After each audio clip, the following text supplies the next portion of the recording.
ഞാനിന്ന് ഉണ്ടാക്കാൻ പോകുന്നത് ഒരു സാമ്പാറാണ്. ഞാനിവിടെ ഉണ്ടാക്കുന്ന സാമ്പാറിനും നാട്ടിലുണ്ടാക്കുന്ന സാമ്പാറിനും ഒത്തിരി വ്യത്യാസമുണ്ട്. അതിനാവശ്യമുള്ള ചേരുവകൾ എന്തൊക്കെയാണെന്ന് ഞാനിപ്പോൾ പറയാം. പരിപ്പ് 150 ഗ്രാം, തക്കാളി 4 എണ്ണം, സവോള 1 എണ്ണം വലുത്, വെളുത്തുള്ളി 2 മുഴുവനായിട്ടുള്ളത് പൊടിച്ചു വെച്ചത്, പച്ചക്കറികൾ 300 ഗ്രാം, മഞ്ഞൾപ്പൊടി 1/2 ടീസ്പൂൺ, മുളക് പൊടി 1/2 ടീസ്പൂൺ, ഉപ്പ് ആവശ്യത്തിന്, പെരുങ്കായപ്പൊടി 1/4 ടീസ്പൂൺ, പുളി ഒരു നെല്ലിക്ക വലുപ്പത്തിന്, കറിവേപ്പില ആവശ്യത്തിന്, എണ്ണ 4 ടീസ്പൂൺ, കടുക് 1/2 ടീസ്പൂൺ, ഉലുവ 1/4 ടീസ്പൂൺ, ജീരകം 1/4 ടീസ്പൂൺ. ഇനി നമുക്ക് തുടങ്ങാം. പരിപ്പ് ഞാനിവിടെ കഴുകി എടുത്ത് വെച്ചിട്ടുണ്ട്.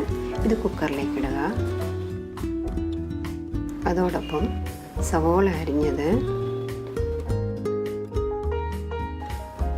വെളുത്തുള്ളി തോല് കളഞ്ഞ് വെച്ചിരിക്കുകയാണ് ഞാനത്, അത് തക്കാളി അരിഞ്ഞ് വെച്ചിരിക്കുന്നത്, പാകത്തിന് വെള്ളം ഒഴിച്ച് നമുക്ക് കൊടുക്കണം. അതിന് ഇതൊക്കെ വെള്ളം ഒഴിക്കാൻ ശ്രദ്ധിക്കുക. പരിപ്പ് വേഗം പാകത്തിന് വെള്ളം ഉണ്ടാവണം. ഇതിലേക്ക് ഒരല്പം മഞ്ഞൾപ്പൊടി ഇട്ട് കൊടുക്കാം, ഒരു 1/4 ടീസ്പൂണോളം. കൂടെ തന്നെ 1 സ്പൂൺ എണ്ണയും ഒഴിച്ചു കൊടുക്കണം. ഇനി നമുക്കിത് അടച്ച് വെച്ച് വേവിക്കണം. ആദ്യത്തെ വിസിൽ വന്നതിന് ശേഷം ഫ്ലെയിം സിമ്മിലിട്ടിട്ട് 10 മിനിറ്റ് ആകുമ്പോഴേക്കും വെന്ത് കിട്ടും. ഇപ്പോൾ ഇതിൻ്റെ പ്രഷറൊക്കെ പോയിട്ടുണ്ട്. നമുക്കിത് തുറന്ന് നോക്കാം. കണ്ടില്ലേ, നന്നായിട്ട് വെന്തിട്ടുണ്ട്. ഇതിന് നമുക്ക് ഒരു തവി കൊണ്ട് ഉടച്ചു കൊടുക്കാം. പരിപ്പ് നന്നായി വെന്തിട്ടുള്ളതുകൊണ്ട് തവി കൊണ്ട് ഉടച്ചു കഴിഞ്ഞാൽ വേഗം ഉടഞ്ഞു കിട്ടും.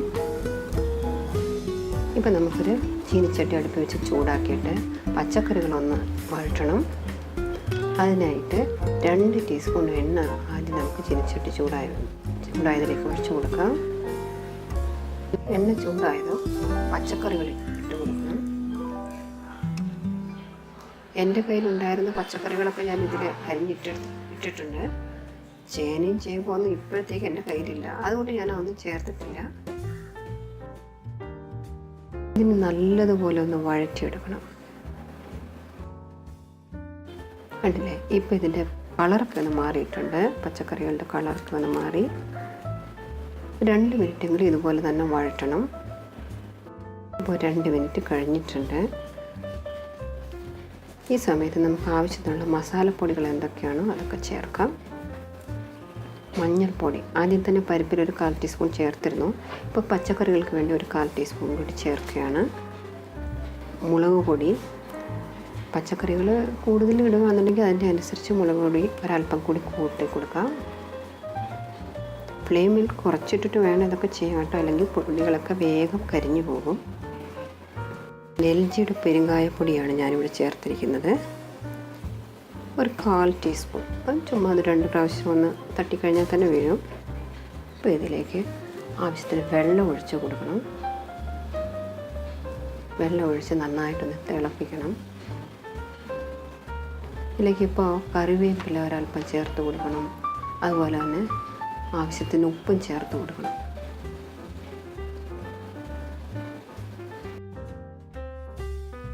ഇനി ഇത് പരിപ്പ് വേവിച്ച് നമ്മൾ ഉടച്ച് വെച്ചിരുന്നില്ലേ, അതിലേക്കൊന്ന് ചേർത്ത് കൊടുത്ത് ഇളക്കി കൊടുക്കണം.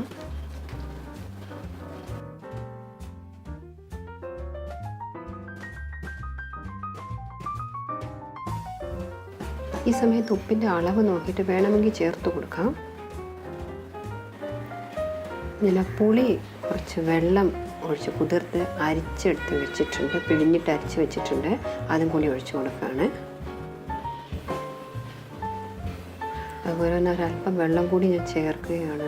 സാമ്പാർ വെന്ത് കഴിഞ്ഞ് തണുത്ത് വരുമ്പോഴേക്കും കുറുകിയിരിക്കും ഈ സാമ്പാർ. അതുകൊണ്ട് കുറച്ച് വെള്ളം കൂടി ചേർക്കണം. ഇത് മൂടി വെച്ച് നമുക്കൊന്ന് വേവിച്ചെടുക്കാം. ഇതിൻ്റെ ആവി വരുമ്പോൾ മാത്രം വെയിറ്റ് ഇട്ടാൽ മതി. വെയിറ്റ് ഇട്ടതിന് ശേഷം ഫ്ലെയിം ഒന്ന് കുറച്ചിട്ടിട്ട് ഒരു വിസിൽ വരുന്നത് വരെ വെയിറ്റ് ചെയ്യണം. ഇപ്പോൾ ഇതിൻ്റെ വിസിലൊക്കെ വന്ന് കുറച്ച് സമയമായിട്ടുണ്ട്. അതിൻ്റെ പ്രഷറൊക്കെ റിലീസായിട്ടുണ്ട്. നമുക്കൊന്ന് തുറന്ന് നോക്കാം.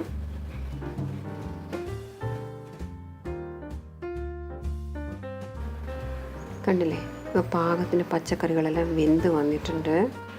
ഇനി നമുക്ക് കടുകൊക്കെ വറുത്തിടണം ഇതിലേക്ക്. ഞാൻ അതിന് വേണ്ടി ഒരു 2 സ്പൂൺ എണ്ണയാണ് ഇവിടെ ഒഴിക്കുന്നത്. പച്ചക്കറി വഴറ്റിയപ്പോൾ നമ്മൾ 2 ടീസ്പൂൺ എണ്ണ ഒഴിച്ചിരുന്നു.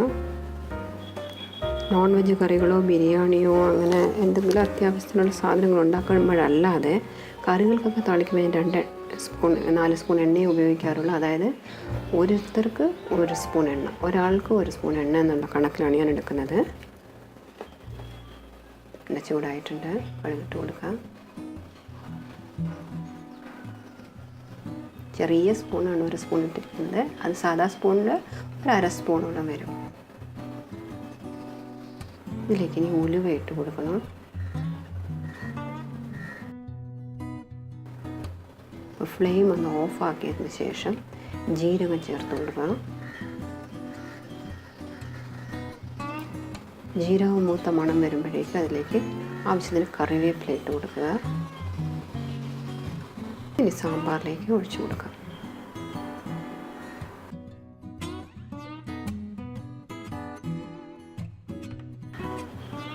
ഇപ്പോൾ നമ്മുടെ സാമ്പാർ റെഡി ആയിട്ടുണ്ട്. ഇതെല്ലാവരും വീട്ടിലുണ്ടാക്കി നോക്കണം. ഇഷ്ടമായെങ്കിൽ ലൈക്ക് ചെയ്യാൻ മറക്കരുത്. അതുപോലെ തന്നെ ഷെയർ ചെയ്യാനും സബ്സ്ക്രൈബ് ചെയ്യാനും മറക്കരുത്. ഇനി നമുക്കിത് സെർവ് ചെയ്യാം.